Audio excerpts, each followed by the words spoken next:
So there's strategy, family, message. Now let's talk about community. What do we mean by community? Well, remember we started this series by saying that no one has more potential to influence a child than a parent. And then we jumped to a value that almost seems like it's competing, but it's just as important when we said a parent is not the only relationship that a child needs.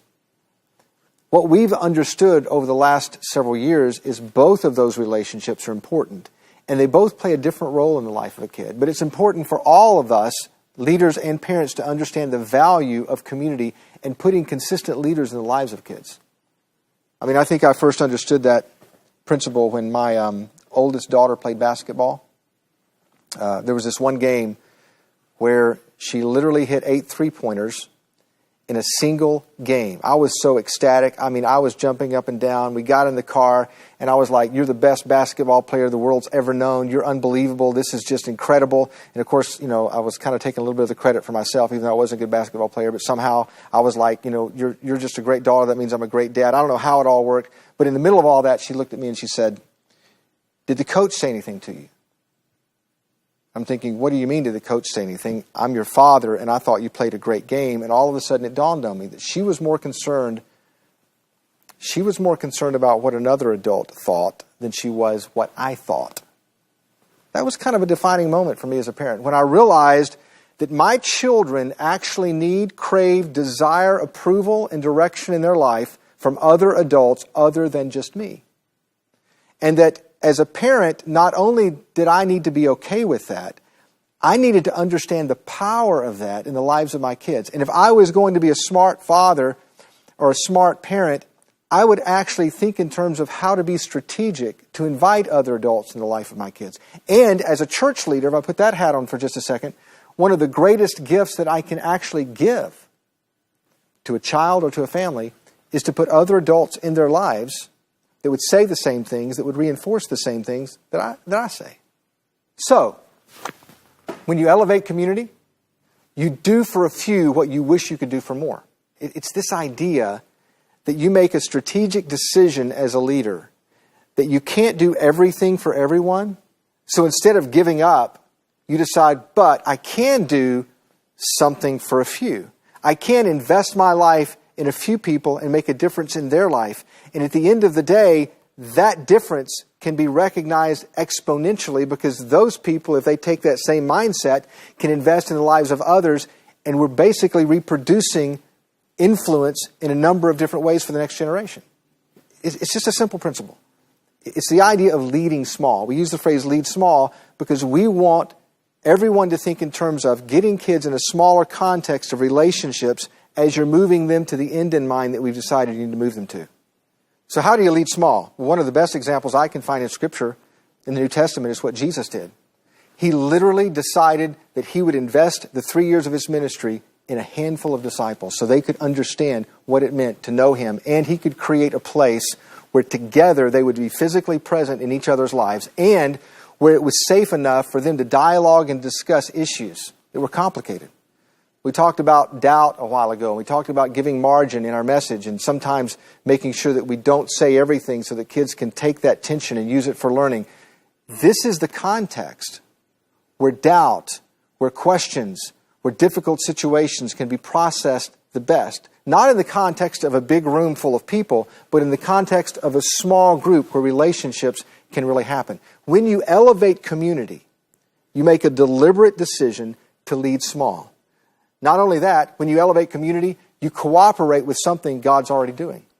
So what do you mean by that? Well, have you ever stopped to think about this question? What makes someone grow spiritually? What is the catalyst that causes someone in their spiritual growth to move in a more positive direction in their relationship with God? Maybe the best way to ask the question is to ask it this way. What made you grow? What are the things in your life that caused you to grow spiritually? Have you ever stopped to consider that? If you were to write down the defining moments in your life and put them on a creative board, what would they be? The time that someone spoke into your life and built a relationship with you, the time when an event happened that was unexpected, or when you listened to someone speak and there was a truth that jumped out and you understood it for the first time, if we were to literally put the mile markers in place to talk about your spiritual journey, what would those mile markers look like? And I have a sneaky suspicion that after you looked at all those mile markers, and as you looked at the things that were catalysts for discipleship and spiritual growth in your life, in the center of all of that would be people. A significant list, maybe even a short list of people who showed up at your life at the right time to lean into you, to speak into your life, to help you interpret things, but to walk along beside you as you, in your life, process faith and process life. The point is this. If that's true for you, why isn't it true for the next generation? And if that's the way God tends to grow us, then why don't we cooperate with what God is already doing in our lives by simply deciding we're going to invest in a few, we're going to lead small, we're going to be intentional about getting involved in people's lives for the sake of spiritual growth. So don't forget, when you elevate community, you do for a few. When you elevate community, you cooperate with something God is already doing because it seems to be the way God disciples and grows us with other people. And when you elevate community, you also do something that culture isn't doing.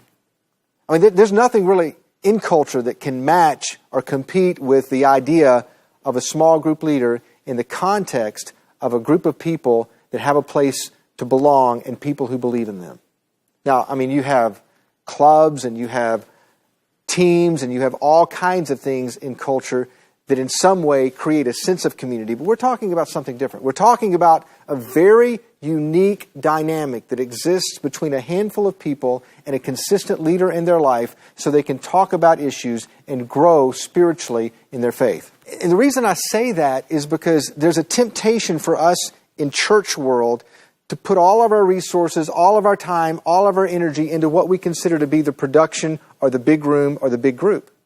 And I'm not saying we shouldn't be excellent when it comes to quality and use every tool we can possibly use to engage a generation to understand these principles and to present and to teach in the most excellent ways we possibly can. But what I'm suggesting is this. As good as we can make that, it's still not a substitute for what happens in the context of community. As a matter of fact, I would go in further and I would say this, that you can spend thousands and hundreds of thousands of dollars to create an experience for teenagers or for children. And culture will come along and outspend you 1,000 to 1 to create a better community and a more exciting experience. But what culture can't do, that you can do, is to recruit people who genuinely and authentically care about the spiritual future, about the faith of teenagers, to be in their life and to give them a sense of community and a sense of belonging, and people who literally believe in their potential to understand what it means to have a relationship with God. Culture can't and culture won't do that. That's why the church should play to their strength. That's why the church should decide if we have to economize, the last place we'll economize is in the context of a small group. And it doesn't matter if you're a large church. It doesn't matter if you're a mega church. It doesn't matter if you're a traditional church. It doesn't matter if you're a small church. This principle applies in a transferable way across all those styles of churches. So when you elevate community, you actually do something that culture isn't doing, and you also do something that parents can't do. I'm actually a parent of 4 children. Right now, they're young adults, and I remember when they transitioned from childhood to adolescence and into their teenage years. The phenomena that for me that was the most striking mark of moving into the teenage world was they cared more about what other adults thought than what I thought. They needed other adults in their life for a different reason than they needed me. But it was very important for me as a parent to realize and to understand why that was significant. Because as they transitioned toward adulthood, they needed other adults confirming, affirming, approving their life. And there was actually a sense in which they craved that. I remember riding down the road with my kids on a number of occasions, and I would have my son or one of my daughters say, you know, so-and-so said this week, and I just thought it was amazing. And they would quote one of our leaders or one of their small group leaders, and I would think, I've been saying that for 16 years. But the difference was someone else said it. Someone else was investing in their life, and they heard it in a different way, at a different time, at a different stage from someone else. And that reinforced it in an entirely different way. Because what I need as a parent and what every parent needs is for other adults to show up and to invest in our kids to do something that as parents we can't do because they need other voices besides just our voice. When we talk about the values for a small group leader, this is one of the values. And I want to go through those values really quick with you so you can get a context of what the job description is for a small group leader, since this is such an important role. And one of those is simply this: to partner with families. Because again, if the family context is where faith is nurtured, it's important that we take these truths and we're saying the same things so that parents as well can be engaged. And this is a partnership between both sides of leaders and parents. That's how we think Orange. And then we want every small group leader to understand that in their job description, there's this phrase that says, make it personal. We think it's important for you as a small group leader, the small group leaders who are part of your church or organization, to recognize that one of the most powerful things they can do to inspire faith in the next generation is to make sure that in their own life this shows up, that they have engaged in a small group for themselves, that they are practicing some of these same principles themselves.